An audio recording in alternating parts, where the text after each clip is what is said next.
Welcome to this quick guide to amazing memory techniques. Now, many people think they have a really poor memory because of the numerous times they've forgotten things. Well, it's true we do forget things sometimes, but often the problem isn't to do with our memory. It is usually to do with concentration.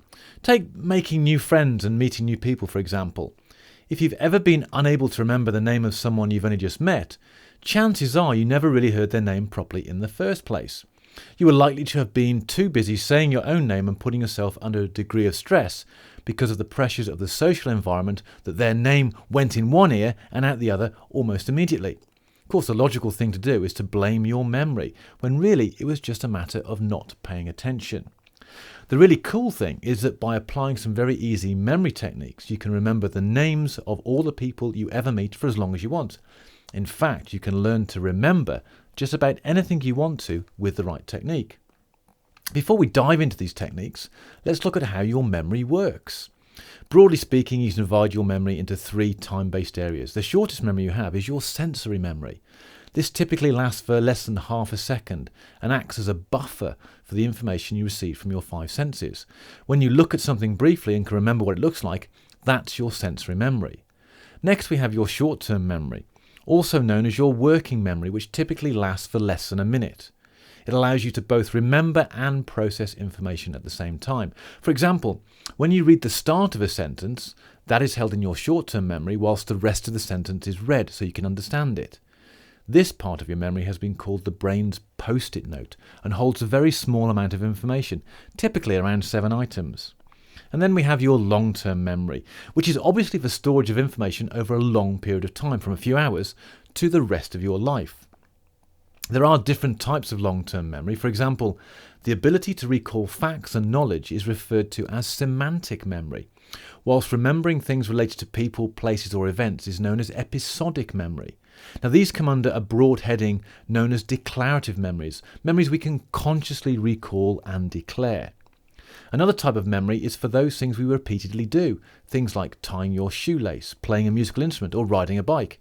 These are known as procedural memories and are generally subconscious. The important question then is, how do we take something from our short-term memory and put it into our longer-term memory by choice?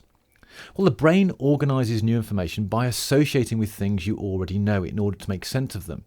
By using memory techniques, you can artificially supercharge this process at will. So let's have a look at the secret to using memory techniques. Well, it doesn't matter what technique you use because they all follow this secret recipe. First of all, you use your imagination to make something outstanding in your mind. You then associate it to something you already know, and finally you strengthen it into your long-term recall by practicing the recall. You will discover how to condition it into your long-term memory so you can always remember it in the next video, so let's just focus on how we get there in the first place. First of all, let's look at how we use our imagination to make something outstanding. Now, to do this, we need to use some important memory principles to supercharge our imagination to help make things more memorable. These are principles that help us to visualize more effectively and so create images that are far easier to remember. The first of these principles is to exaggerate everything, make things that are usually very small very large, and shrink things usually very large down to a very small size. The more colourful something is, the better, and if you can also make it really absurd and unusual, then that's even better. Images that are funny and perhaps even rude are also more memorable than boring and polite. And of course, something that is still and static is nowhere near as memorable as something that has lots of movement. Just using one of these principles will help you make things more memorable, but if you can use them all, then your chances of remembering what you are learning increases tenfold. So let's have a look at the three memory techniques you're going to discover in the rest of this video. They are the story technique, the journey technique, and the letters equals numbers technique. First of all, let's start with the story technique and let me tell you about the major planets in our solar system that orbit the sun. So, starting off in the left-hand side here, we have the sun. So you see a large orange ball. Feel the flames, feel the heat, feel the crackling of the flames. Now, next to that sun is a thermometer. This thermometer is full of mercury. Now the mercury gets hotter and hotter and hotter, expands and expands and expands, and shoots out in a silver arc and lands all over a beautiful woman wearing a deep V-cut dress with lots of V's on it called Venus. Venus, the goddess of love. Now Venus, to run away from the Mercury, starts digging a hole in the Earth. Now as the hole gets deeper and deeper and deeper, the Earth piles higher and higher and higher, and at the bottom of the hole she finds a small red-faced man eating a Mars bar. The man eating the Mars bar takes the Mars bar, throws it away, it comes whistling through the air, hits a huge giant fellow with a J kiss curl. This is Jupiter, king of the gods. Now on his t-shirt you notice the letters S-U-N, that stands for Saturn, Uranus and Neptune. So there are the 8 planets that are close to our sun. Now let's see what you can remember. So we had a large orange ball. What was next to the orange ball? A small thermometer. What was in the thermometer? Yes, Mercury. Now the Mercury came out in a big silver arc and landed all over who? A beautiful woman, lots of V's on her dress, called Venus, the goddess of love. She started doing what? Yes, digging a hole in the Earth. And she dug a hole, and what did she find in the bottom of the hole? A small red-faced man eating a Mars bar, yes, for the planet Mars. He takes his Mars bar, he throws it away, comes whistling through the air, hits a very giant, big, because it's a very big planet, Jupiter. This is Jupiter, king of the gods. The Mars bar hits him on his forehead, he starts to fall over. What are the letters you notice on his t-shirt? Yes, S-U-N, which stand for Saturn, Uranus and Neptune. So let's have a look at what we've just done there. Well, first of all, let's have a look at the items we want to remember. Here are the first 4 items in the sequence: the Sun, Mercury, Venus and Earth. Now to represent each of those, we have to find an image that symbolises them. So for the Sun, we have a large orange ball. For Mercury, we use a thermometer. The planet Venus is represented by the goddess Venus. And we use a pile of Earth for, you've guessed it, Earth. But as this is a story, we now need to create strong links using our memory principles so we can link each item we want to remember. So in the story, the Sun heats up Mercury. The hot Mercury expands and shoots all over Venus. To escape the Mercury, Venus digs a hole in the Earth. In the hole she finds a small red-faced man, and so on.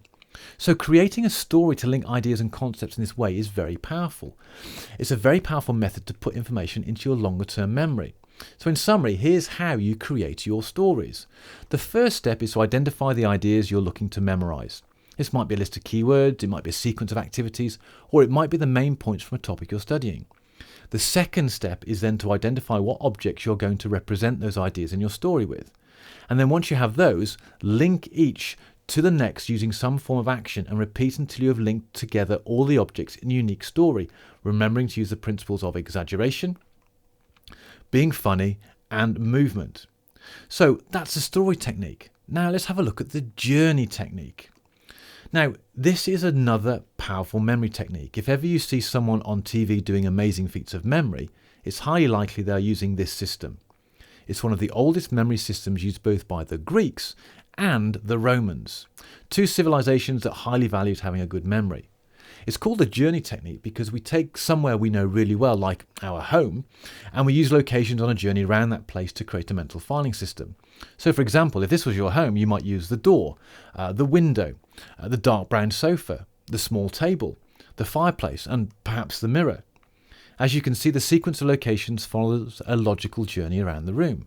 Now we have our locations, the next thing we need to do is use them to remember what it is we want to learn. As an example, let's use a shopping list. What we are going to do is link an unusual, absurd, colourful and exaggerated image of each item on the shopping list to each of the locations on our journey. Now the first item on our list is some blueberries. So I want you to imagine stuffing handfuls of blueberries through the letterbox of the door and seeing the blue juice run down the inside of the door together with the sticky mess of the crushed fruit as it piles up on the doormat inside the door. The next item is sunflower seeds. So imagine 2 big sunflowers bursting through the window. Remember 2 is our second location.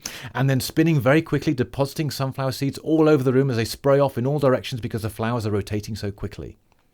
Next we have some peanut butter, which we're going to place on the sofa under the window. Imagine opening a jar of peanut butter. It's a big jar, sticking your hand inside, scooping out a huge dollop, then wiping it all over the sofa, making sure you cover every inch of the seat, as well as covering the cushions as well. Now the fourth item on our list is spinach. Imagine opening the big bag of spinach leaves and emptying it all over the table, watching the leaves fall onto the table, just like they do in the autumn, gradually covering the table until you can no longer see it under the pile of green spinach. Now the next item on our list is dark chocolate. Perhaps putting it in the fireplace is not so good an idea because it will melt. So see a big pile of chocolate melting in the fireplace, slowly disintegrating as it goes from a solid to a liquid, turning into a river of dark chocolate whose source is in the fireplace, but then flows out to the rest of the room. And finally, the last item on the list is oily fish. Imagine 4 oily fish dancing on the shelf in front of the mirror in unison, as though they were in a fishy ballet class. Now, that was bizarre, wasn't it? Well, let's see if it worked. What image did you see on the front door? What about on the window? What did you wipe all over the sofa? How about the table? What did we put there? Now, we placed something in the fireplace. What was it? And finally, there was something on the shelf by the mirror. Can you remember what it was? Now, if you've made those images, you will easily recall all those items on the list. And that's how the technique works. By the way, you've just memorized the 6 foods that are great, or 6 foods that are great for the brain and your memory. So what do you need to do to use this technique? Well, step 1 is identify locations on a journey you know well. Step 2 is review the journey forwards and backwards till you know it well. Step 3, create memorable images from the sequence you want to remember. Step 4, link those images on the locations using the memory principles. Step 5, mentally walk through the journey, seeing each image. Step 6, to recall the sequence, simply revisit the journey in your imagination. Like the story technique, this can be used for lists, sequences, key points or processes, and is another powerful addition to your memory technique toolbox. And so on to our final technique, which is called the numbers equals letters technique. This is a very simple way to remember numbers, especially important dates. So how could you remember that the Wall Street crash happened in 1929, or that the Great Fire of London took place in 1666, or the Battle of Hastings, where King Harold was killed by an arrow in his eye, took place in 1066? Well, it's quite simple. We use a technique where we use a meaningful and related sentence using words where the number of letters in a word equals the number we're trying to remember. For example, for the Wall Street crash, using the numbers 1929, we could use the sentence, a breakdown of economics. The Great Fire of London could be remembered with the sentence, a London bakery burned. And the Battle of Hastings with a more creative, 10 Eiffel arrows. In each case, the sentence is related to the actual event and so is far easier to remember than the number itself. To recall the date, all we have to do is recall the sentence, count the letters in each word, and that will give us the number we are looking for. So as you can see, these memory techniques are very powerful and very easy to use. They do require a little bit of effort, but it will give you a great mental workout. And when you start using them, you'll be amazed at just how much and how quickly you can learn.